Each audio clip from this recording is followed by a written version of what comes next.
Bonjour cher ami, j'espère que tu vas bien. Bienvenue dans ma salle de bain. Voici la 19e chronique de la salle de bain. En Nouvelle-Zélande, il existe une forêt d'arbres majestueux. Ce sont les Kauri Trees. Et dans cette forêt, quand on y est, si tu as l'occasion une fois de voyager, on se sent vraiment tout petit à côté de ces troncs d'arbres et de ces arbres incroyables. Il y a de ça quelques années, un écologiste qui s'appelle Sébastien Leutzinger était en train de se promener justement dans cette forêt. Et puis, il a vu un phénomène qu'il ne connaissait pas. Dans la forêt, il y avait un arbre mort qui était couché par terre et quand il s'est approché, il a vu que cet arbre dégoulinait de sève. Bizarre, non? Pour un arbre mort, il n'y a pas de sève. Et quand il a étudié le phénomène, il a remarqué que les arbres aux alentours avaient étendu leurs racines sous la terre pour venir se loger dans le tronc mort et faire revivre ce tronc. Étonnant, n'est-ce pas? Voici mon application. Parfois, souvent dans la vie, il nous arrive des choses qui peuvent nous mettre à terre. Des choses plus ou moins terribles, plus ou moins difficiles, mais parfois, on peut se sentir comme un arbre mort, justement. Et lorsqu'arrive une difficulté, une épreuve, souvent, la première chose qu'on se dit, c'est « moi tout seul ». Oui, parce qu'on aimerait bien qu'on nous admire en disant « Oh, elle est incroyable, vraiment, elle est debout, elle y arrive tellement bien et tout ça ». Et puis, on espère qu'on va nous donner une médaille à la fin. Oui, en fait, quand il nous arrive une grosse épreuve, moi tout seul, ça marche un petit moment, mais pas très longtemps. Moi, je suis assez de ce style-là. Quand il m'arrive quelque chose, je dis moi tout seul. Eh bien, avec ce qui m'est arrivé ces dernières semaines, cette maladie qui m'est tombée dessus, eh bien, moi tout seul, j'aurais été très très longtemps à terre.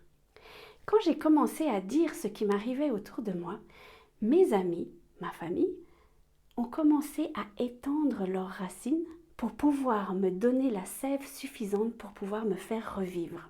Oui, mais voilà, on aimerait souvent que les gens sachent de premier abord ce dont on a besoin. Et puis, nous, on est là à ne rien dire.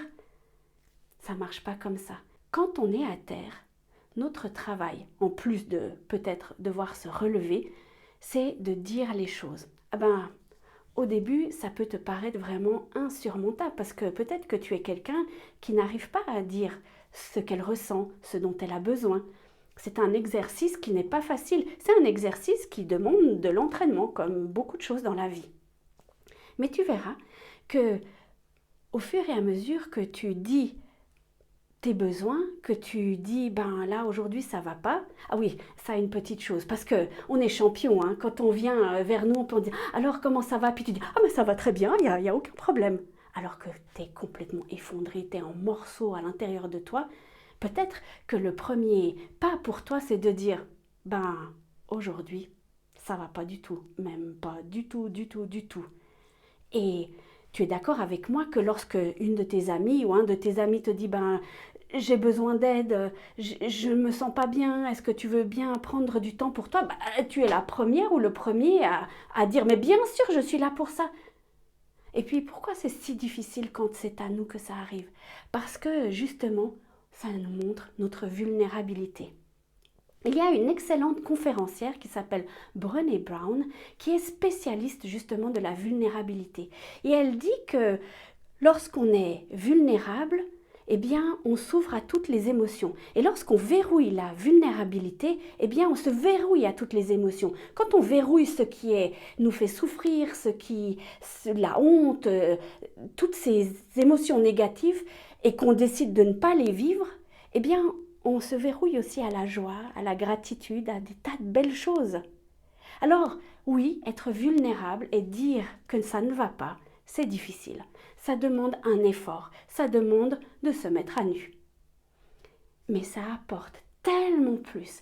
Lorsque tu laisses les autres t'aider, que les autres puissent mettre leurs racines dans ton arbre mort, mais ça donne des choses absolument époustouflantes, incroyables. Et ça apporte tellement de joie. Bien sûr que c'est difficile, que tu souffres, mais tu en gagnes tellement plus. Alors, moi j'aimerais t'encourager à peut-être dire les choses, à dire ben ça va pas, j'ai besoin d'aide. Et choisir une ou deux amies. C'est pas que je suis en train de te dire que tu dois en avoir 58. Peut-être qu'une ou deux suffisent. Et puis, tu n'es pas obligé d'étaler ça sur les réseaux sociaux en disant oh, aujourd'hui ça ne va pas, et puis voilà, comme ça. Non, choisis, puis dis. Et tu verras que nous, en tant qu'amis, on est tellement heureuses quand on peut aider l'autre. Et puis étendre nos racines. Alors, je te souhaite que cette semaine, tu puisses expérimenter la vulnérabilité. Je t'assure que ça en vaut la peine. Allez, moi, je vais aller me faire un brushing parce que je sors de ma douche. Un brushing. Pour avoir un brushing, il faut avoir des cheveux, n'est-ce pas? Donc, je te souhaite une bonne semaine de vulnérabilité. J'espère que tu trouveras les solutions et je t'assure, ça en vaut la peine. À bientôt!